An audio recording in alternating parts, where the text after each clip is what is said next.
In March 2014, we leave on a trip to Bhutan, the land of a thunder dragon. Organized by the alumni of Queen's University. Bhutan, the mystical Himalayan kingdom.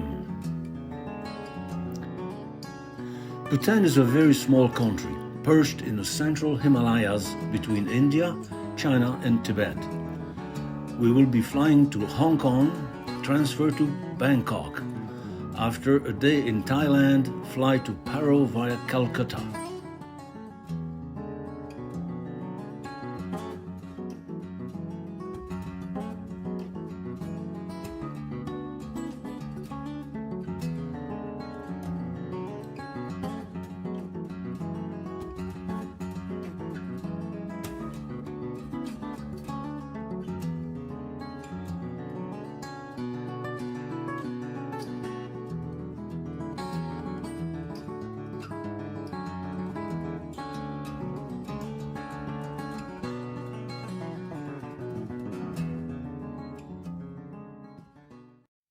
After checking in at the Hotel Druk in Thimphu, our group starts our excursions.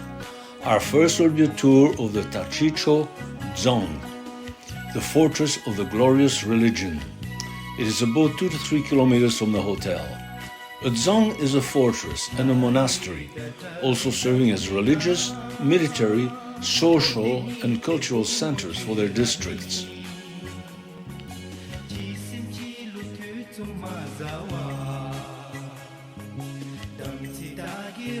The Tashiccho Dzong was first built around 1216 and has been rebuilt and expanded many times.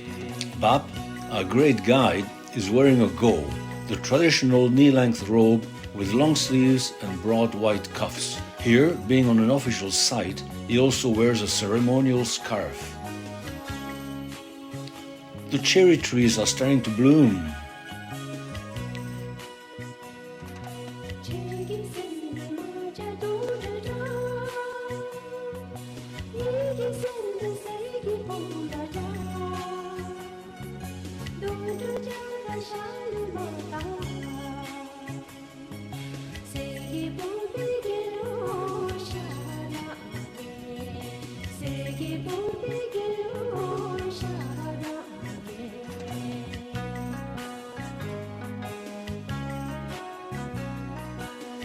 The dzongs, being religious and cultural centers, are artfully built and decorated. The design of murals can be stunning, and Bap often explains the meaning of these designs.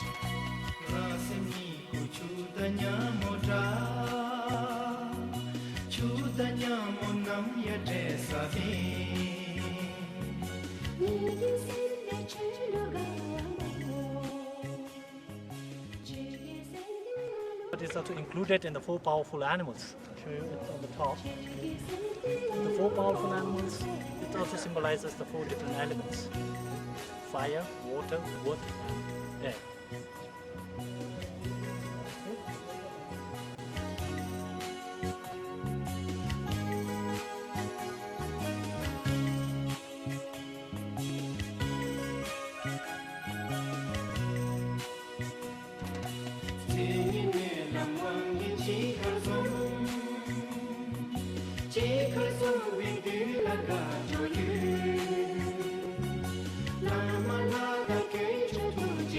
What is the Sanskrit for this?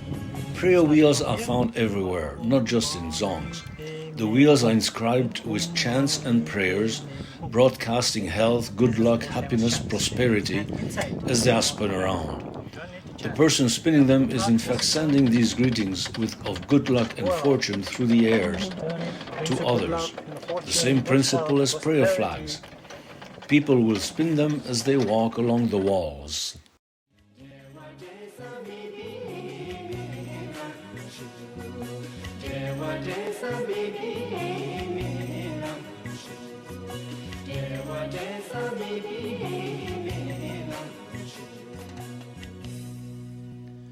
The artwork decorating the buildings described the symbolic meaning of Buddhist beliefs. Bap explained a lot of these, but memory fails us now.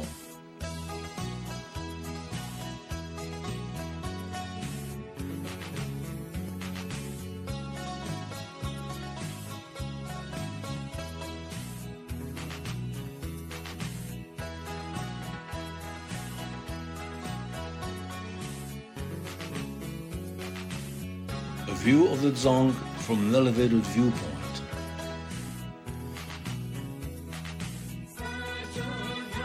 From the same viewpoint we see the Royal Palace, which is a restricted area. This is about the closest we will get to it.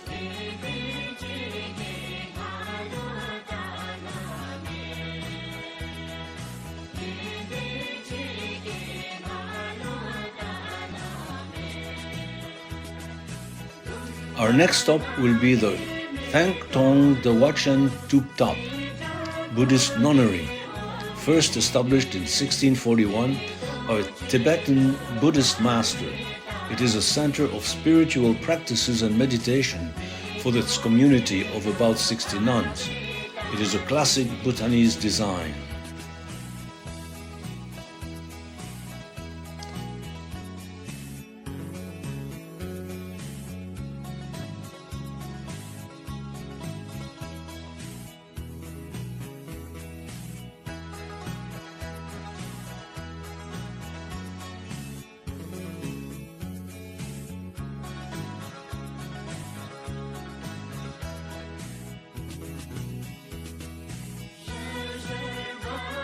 The bus now takes us to the Royal Takin Preserve to observe the national animal of Bhutan, the Takin.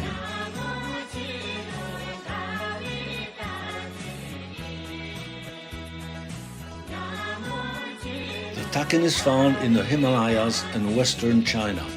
It is one of the larger and stockier goat antelopes. It has a plump and bovine-like body covered with long hair, toed hooves and sharp claws adapted to the mountainous environment. They weigh up to 350 kilos.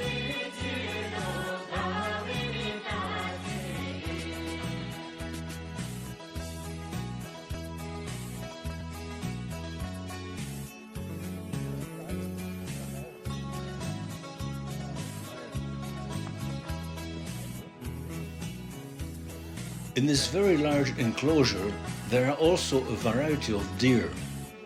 I think they're all waiting for green grass to come back.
This is the end of a long day. We return to Hotel Druk for dinner and a well-earned rest. The next morning the sun rises in the mist over the Thimphu River Valley when we have breakfast. Druk means the thunder dragon in Bhutanese, the mystical, benevolent animal that adorns the Bhutanese flag. It holds jewels to represent wealth. The fish symbol in Buddhism represents freedom and happiness, among others, and is often seen in Bhutan.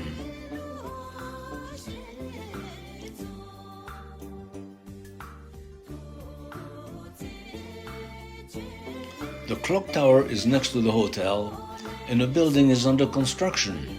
The scaffolding is all with bamboo poles tied together.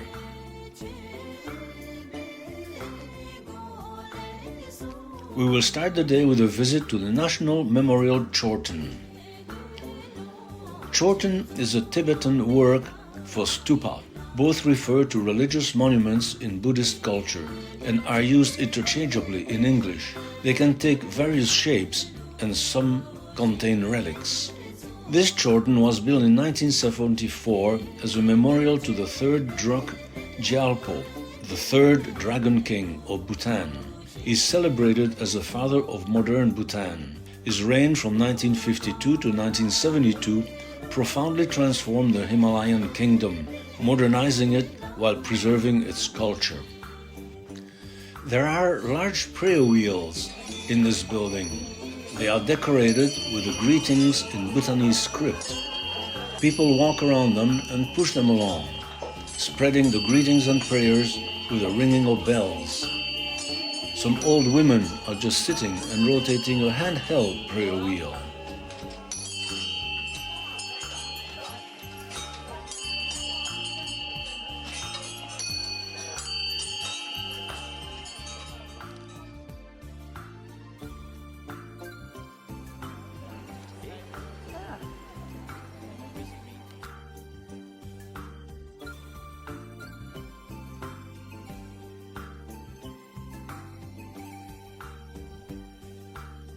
The small building is where people burn offerings of yak butter candles. They tend to produce very sticky soot, which coats the walls inside.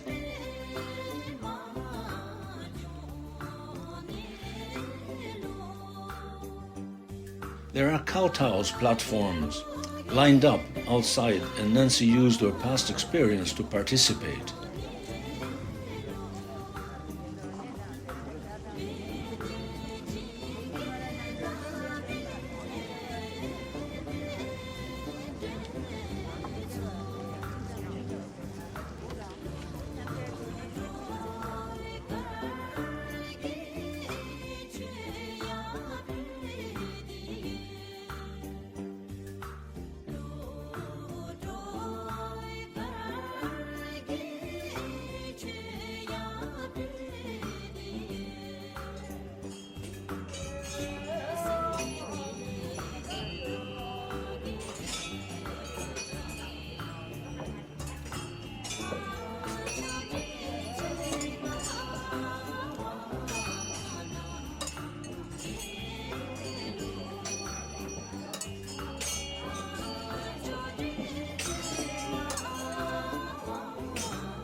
Our tour continues to Changanka Langhan, possibly the oldest surviving temple in Thimphu, a very compact complex founded in the 13th century on top of a hill facing the city.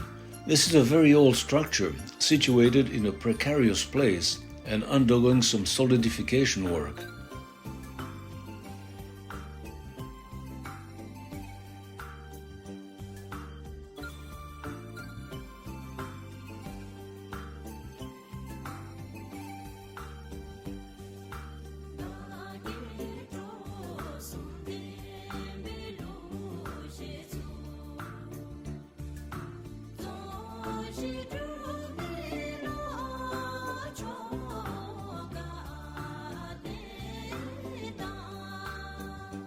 Our guide, Bap, seems to be well known by the local worshippers.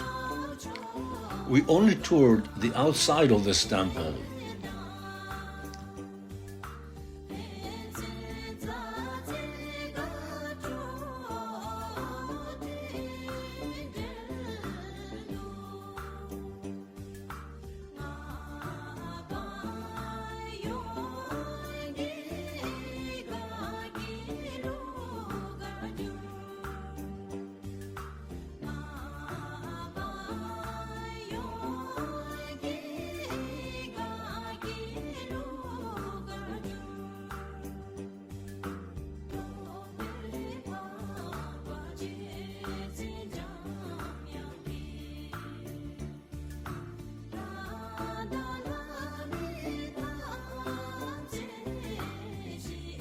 Our next stop will be a handmade paper factory on the other side of the valley.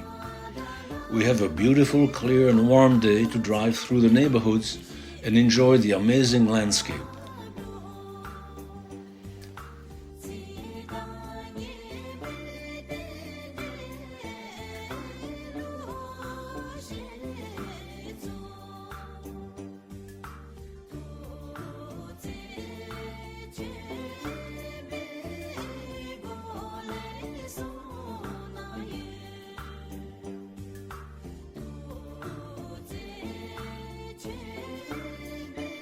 We have a small hike from the bus to the factory buildings, the Junchi Paper Factory.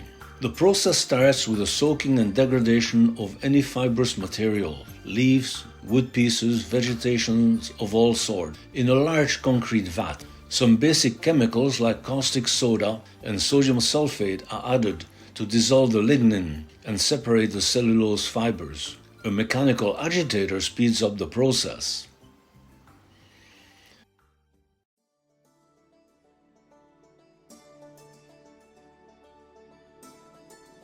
The fiber slurry needs to be well stirred to prevent settling, and some glue is added that will bind the fibers into the paper later.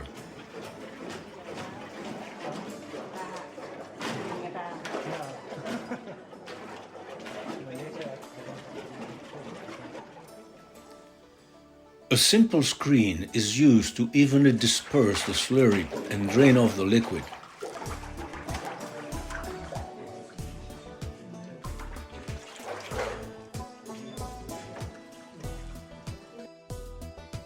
A sheet of wet pulp is carefully peeled off the screen and stacked for the next process. The wet sheets are individually stretched and flattened on a drying frame. This is like when you prepare pancakes also, so that they don't stick together. This is exactly the same thing you do. I don't make pancakes like that. Not with glue, but when you prepare a lot of pancakes together before. Yeah. And then afterwards, when you pre-prepare them, pre-cook them, and afterwards they stick all together. And you do like this, you do one by one, this and that. Prepare them.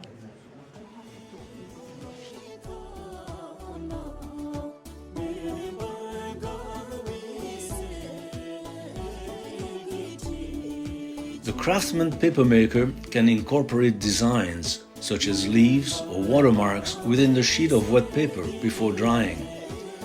The paper is used for special wrapping, painting, multimedia collage, framing, greeting cards, and so on.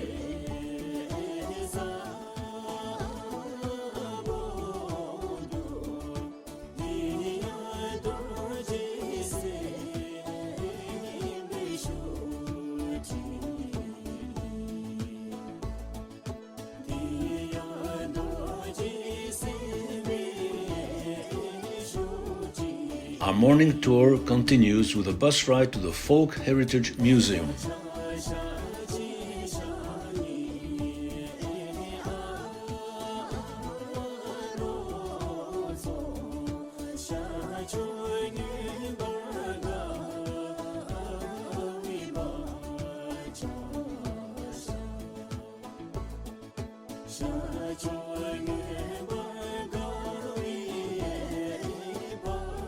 A new high-rise is under construction. Note the bamboo scaffolding. The museum is based around an 18th century house which displays some old farming equipment and tools, and how people were living with their animals on the ground floor and the living quarters above.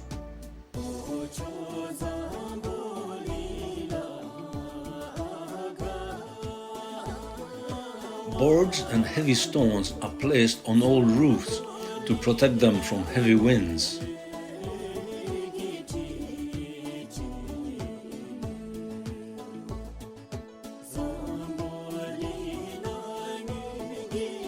The museum has a restaurant where we have lunched and a gift shop.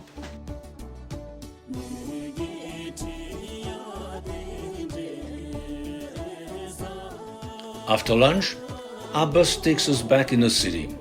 We will finish the day walking to and through the farmers market, the walking Buddha in Centenary Park, and the archery range, before returning to the Druk Hotel.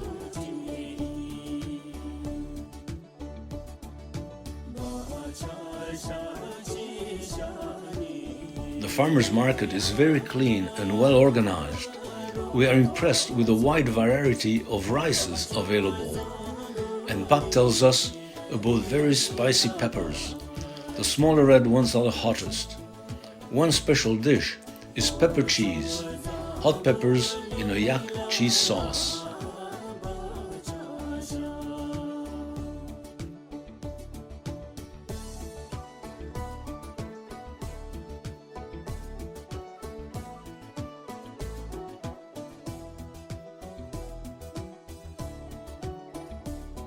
The 45-foot walking Buddha statue symbolizes the friendship between Thailand and Bhutan, erected to celebrate the 84th birthday of the King of Thailand and the wedding anniversary of the King of Bhutan in 2012.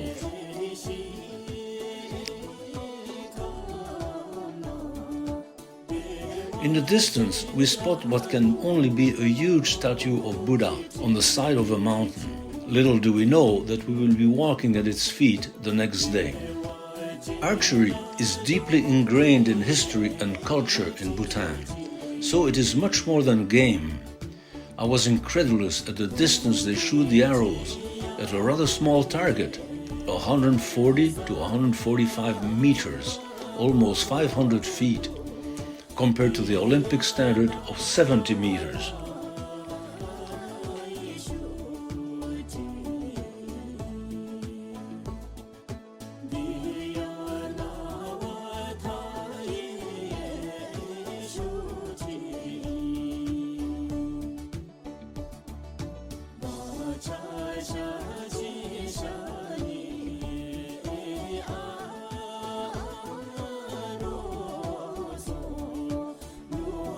BAP has now taken us back to a commercial street where we are free to look and walk into shops and support the local economy before returning to the hotel.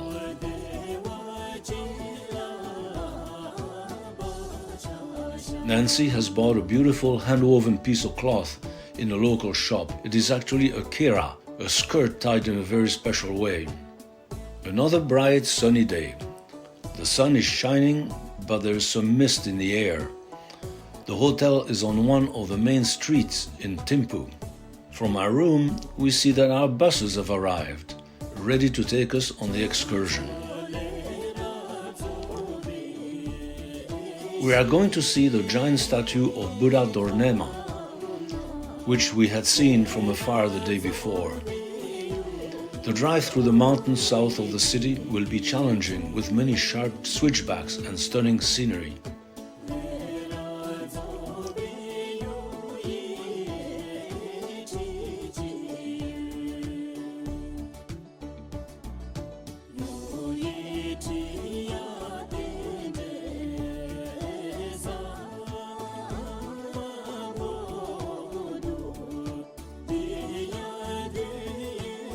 With every switchback, the statue seems to get bigger as we slowly progress upwards.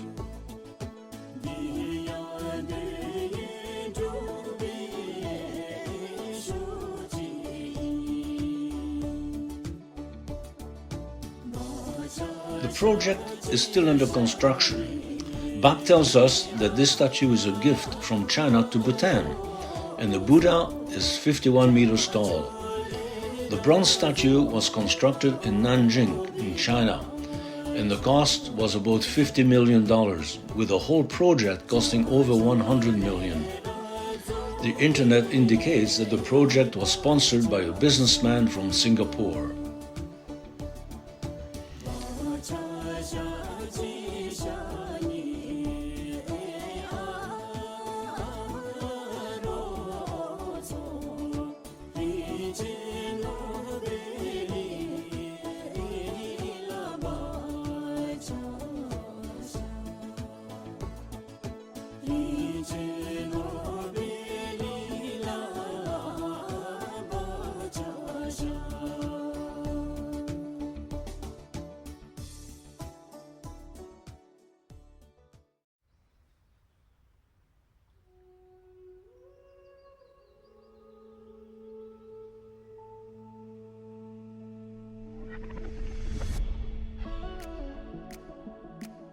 We have an impressive panorama from this esplanade.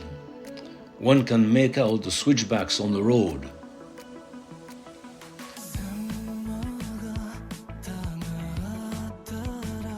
A helicopter has a strange structure hanging from it. We learn that it is surveying equipment for the purpose of building a new road and bridges.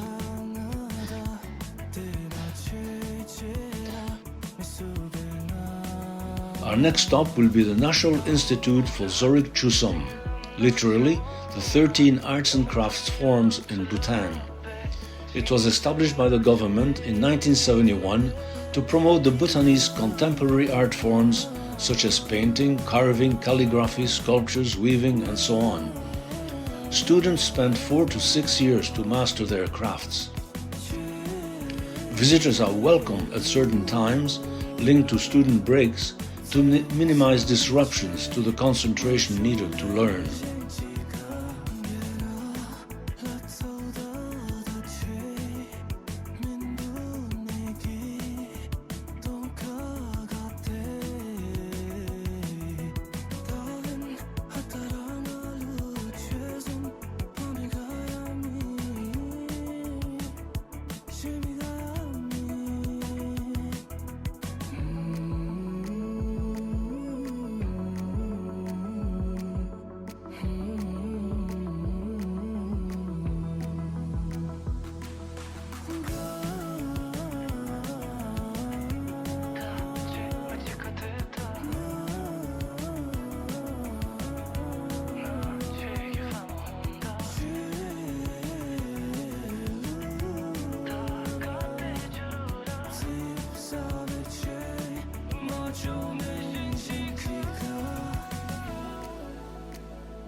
The work of the students is available for sale in local souvenir outlets in the city.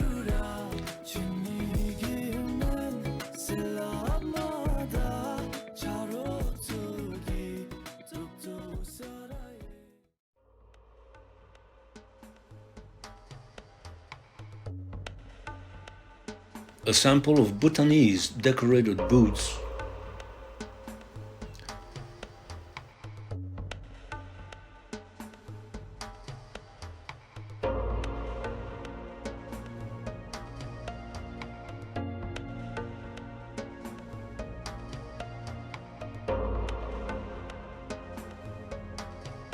We now drive further north in the valley to the Dechen Druk monastery, the place of great bliss. It was built in 1216 as a dzong. It underwent expansion and various uses, finally taking its monastic role solely in 1971. Some of the murals still date back to the 13th century. About 450 students are enrolled for an 8-year course with 15 staff.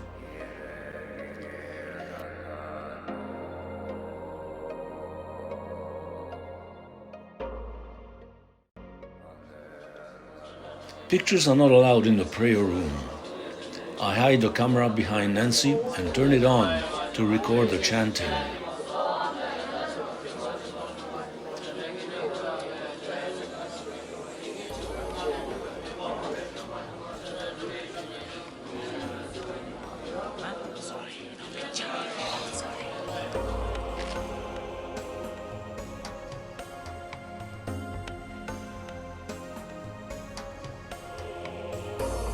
The bus takes us back towards the north end of Thimphu, to the Royal Textile Academy, a very nice and modern building, which also includes the Textile Museum. On the drive back, we stop at a viewpoint overlooking the High Court of Bhutan and the Supreme Court of Bhutan.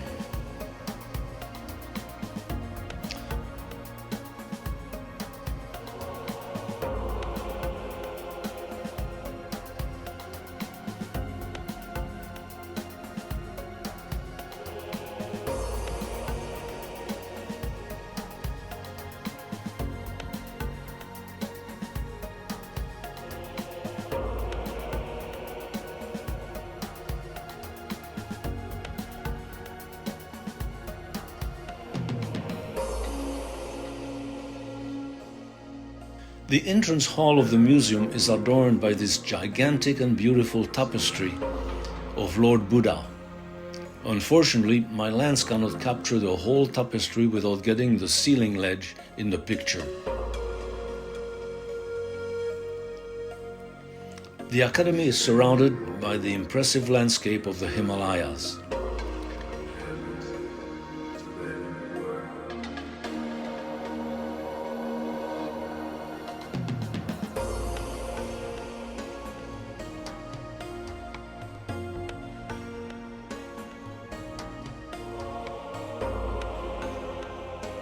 And at the end of our last afternoon in Thimphu, we are strolling along an attractive commercial avenue back to the hotel and our dinner at the Druk.